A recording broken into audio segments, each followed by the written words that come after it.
Hello and welcome to The Top Story, a podcast with the headlines of the day from our correspondents around the world. I'm Qizhi. Coming up in this edition, Israeli strikes have continued in Gaza and Lebanon on the one-year anniversary of the Hamas attack that sparked the ongoing Gaza conflict. In Tunisia, exit polls and early results indicate that President Kais Saied is poised for another term. And China has called for further negotiations before the European Union finalizes a decision to impose tariffs on Chinese-made electric vehicles. We begin in the Middle East. Israel has struck both Gaza and Lebanon as it marked 1 year since the Hamas attack that triggered the ongoing Gaza conflict. Israel says it hit more than 100 targets in Lebanon after Hezbollah launched a missile barrage on northern Israel. Meanwhile, Israel is ordering evacuations from Han Yunis in Gaza and repeated calls for residents in the northern parts of the territory to leave. At the United Nations, Israel warned that they will respond to missile strikes from Iran. Mitch McCann reports from New York. Across the globe, people have gathered at commemorations to mark the October 7 attacks, including one at the United Nations in New York. Israel's ambassador Danny Danon says Israel has a right to defend itself in response to criticisms about the high number of civilian casualties in Gaza. On Monday, Danon said Israel had intercepted a ballistic missile fired from Yemen. Iran-backed Houthi rebels in Yemen have vowed to continue attacks on Israel until its aggression in Lebanon and Gaza stops. Danon said this will not go unanswered. And I can tell Iran and their proxies they should know we will decide when and where, but there will be a response. There will be a response. Danon also criticised the United Nations, saying the UN had failed its most basic mandate to protect the innocent. His comments came only hours after UN Secretary-General Antonio Guterres called for the release of hostages that Hamas captured on October 7. I have met with the families of hostages, learned more about the lives, hopes and dreams of their loved ones, and shared in their anguish and pain. I cannot imagine the torture they are forced to endure every day. And I demand once again the immediate and unconditional release of all hostages. Guterres said the international community must redouble its commitment to achieving a ceasefire to ease the suffering for both Israelis and Palestinians. The UN says more than 41,000 Palestinians have died during Israel's counterattack.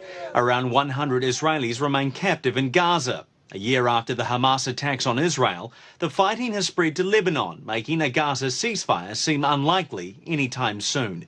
That was Mitch McCann reporting. In other parts of the region, the families of Israeli hostages held by Hamas have demanded their release a year after they were taken. They've been pressuring Prime Minister Benjamin Netanyahu and criticizing him for failing to bring the hostages home and the security failures that led to their capture. Jonathan Regev reports from Tel Aviv. The mood that it brings to this country is somber, is sad, is basically putting Israelis in a position where they understand that even if achievements on the battlefield all over the scope may be good for the IDF, there's still a very long way to go before any healing is done. And that, of course, is happening first and foremost because exactly a year after that terrible attack by Hamas, there are still Israeli hostages held by Hamas in Gaza. As long as they're not back, this country will simply not be able to move forward, to move away from this tragedy and begin to heal itself. This issue of the hostages is tearing the country apart. It's creating a wide divide between the government and its supporters and hostage families and their supporters. Just a little example. There were two major ceremonies, two central ceremonies, one hosted by the families, the other hosted by the government. The families refused to take part in the governmental ceremony. Most of the hostage families claim that the government is not doing enough to rescue the hostages, to bring them back, saying that the government deserted the hostages in Gaza. Not only did it desert them back in October 7th last year when they were kidnapped, it's deserting them to die. That was Jonathan Regev on the divide in Israel over the fate of hostages. In Africa, supporters of current Tunisian President Kais Saied have begun celebrations in the capital after an exit poll showed him winning the election. Saied received nearly 90% of the vote, defeating two rivals. Analysts say his ability to engage with the voters and his promises of key reforms earned him the people's trust. Adnan Sharauchi has more. Tunisia's presidential election was held on Sunday. President Kais Saied was running against two rivals, including the Shah party leader Zohair Marzawi and jailed businessman Ayeshi Zammel. The electoral authority announced the process ran smoothly, but turnout was low. A total of 2,704,155 Tunisian voters, men and women, participated in the voting process at home and abroad, resulting in a parliamentary turnout of 27.7%. An exit poll aired on state TV said Saied had earned 89.2% of the vote, after which the incumbent president celebrated with hundreds of his loyal supporters. He reiterated his promise to wipe out corruption. We will reconstruct and rebuild the country. We will cleanse it from the corrupt and the corruptors, as well as skeptics and conspirators. The president's supporters appear to have remained loyal to him and his promise to transform Tunisia. The situation cannot change in 1 or 2 years. The reform project has started, and it will continue. Tunisia is on the right path as it is getting rid of thieves, lobbies and corrupt officials who don't want the country to advance. Analysts believe Saied's engagement with voters and his promises to improve the lives of ordinary people earned him the people's trust. The landslide victory was expected because Kais Saied addressed the masses and listened to their concerns. His promises to the population made voters believe in him again. The election board revealed that around 28% of voters turned out to cast their ballots. Over 58% were men and 65% aged between 36 and 60. The higher independent authority for elections said about 9.7 million people were eligible to vote in a country whose population is around 12 million. The election board is set to announce the official election results on Wednesday. That was Adnan Sharauchi reporting from Tunis. Turning to Europe, negotiations have resumed after the European Union voted to slap tariffs on Chinese-made electric vehicles. China's Commerce Ministry had expressed dissatisfaction and demanded the EU delay implementing the decision while talks continue. As Giles Gibson reports, both sides are looking for an alternative solution. The European Commission has described these ongoing discussions as technical-level talks, although citing confidentiality reasons, they've said they're not giving out any details about the schedule or the timetable for these ongoing discussions. The Chinese Commerce Ministry described them as unfair and unreasonable, although the Chinese government has also signalled that they are open to reaching a negotiated solution with the EU.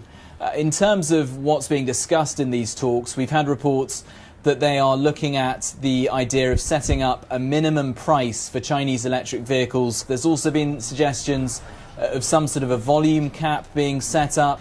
Clearly the hope on both sides of this dispute amongst the business community is that solutions can be reached to try to avoid an all-out trade war breaking out. We've already had the Chinese government announcing investigations in recent months into pork and dairy and brandy products, and the Chinese government has also taken a complaint to the World Trade Organization about the European Commission's investigation into Chinese manufactured electric vehicles. Well, these new tariffs are expected to come into force at the start of November, and they range all the way from 7.8% for Teslas manufactured in China all the way up to 35.3% for SAIC, those tariffs coming on top of existing 10% duties that were already in place. That was Giles Gibson in Brussels. In Asia, Chinese authorities have reaffirmed the commitment to promoting the continuous and sound development of the country's economy. China's top economic regulator stressed the importance of expanding domestic demand to improve livelihoods and boost consumption. The National Development and Reform Commission also promised to improve the country's business climate and help enterprises which are in difficulties. NDRC Director Zheng Shanjie also pledged measures to stabilize the real estate market and boost the capital market. Sun Ye breaks it down for us. In the wake of the release of a broader-than-expected policy package focused on boosting the country's economy, China's top economic planner said the country will systematically implement a range of supportive policies. The National Development and Reform Commission also laid out how these policies would address existing worries surrounding economic growth and how these policies would function to generate greater efficacy. In implementing the raft of stimulus policies, there are several targets to hit. We target the downward pressure in economic operation by strengthening counter-cyclonic macro policy adjustments. We target issues such as insufficient domestic demand by focusing more on people's livelihood and promoting consumption. We target difficulties faced by some enterprises by increasing assistance and support and optimizing the business environment. We target the weakness in the real estate market by adopting comprehensive policy measures to promote the stabilizing and recovery of the property market.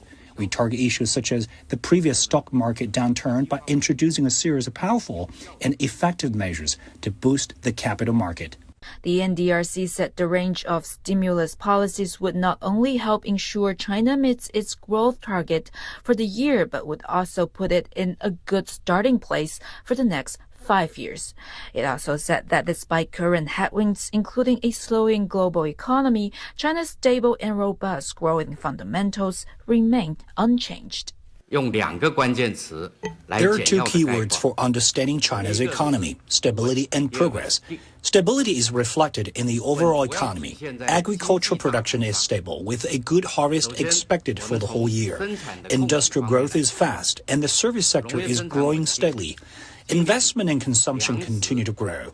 Progress is mainly reflected in structural optimization, with new growth drivers accelerating development and expansion. The NDRC also said China will be introducing a batch of major foreign investment projects and other measures to encourage foreign companies to deepen their roots in China and enabling them to succeed in China. That was Sun Ye on China's determination to shore up the economy.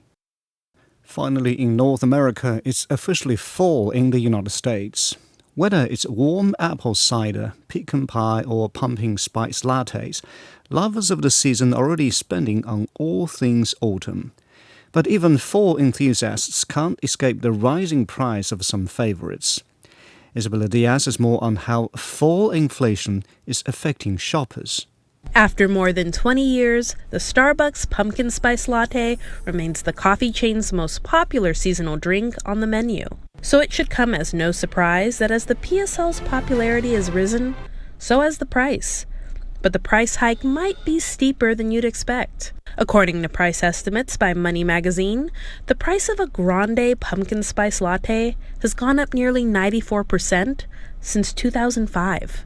But those price hikes go beyond just your local Starbucks. They're even at your local grocery store. The price of fall favorites, like apples, baking supplies, and pumpkin-based products are all expected to go up this season. Pumpkins. Costs did dip a bit last year, but since 2018, the average price of a pumpkin in the U.S. has jumped from $3.89 to $5.24. And some stores are going even higher. Fall shoppers have spotted jumbo pumpkins at U.S. wholesale retailer Costco selling for $6.99, and that's considered a great deal. But for all the fall price hikes, shoppers are still prepared to shell out cash for Halloween. U.S. spending this holiday is expected to hit $11.6 billion. That was Isabella Diaz reporting on fall inflation in the United States. Now, recapping the headlines, Israeli strikes have continued in Gaza and Lebanon on the one-year anniversary of the Hamas attack that sparked the ongoing Gaza conflict. In Tunisia, exit polls and early results have indicated that President Kais Saied is poised for another term. And China has called for further negotiations before the European Union finalizes a decision to impose tariffs on Chinese-made electric vehicles. And that's it for this edition of The Top Story, a podcast that brings you world headlines every weekday. For more news in politics, business, sports and culture, you can subscribe to the Beijing Hour, a 1-hour podcast news magazine program. We welcome and appreciate all ratings and reviews. I'm Qi Zhi. Thank you for listening.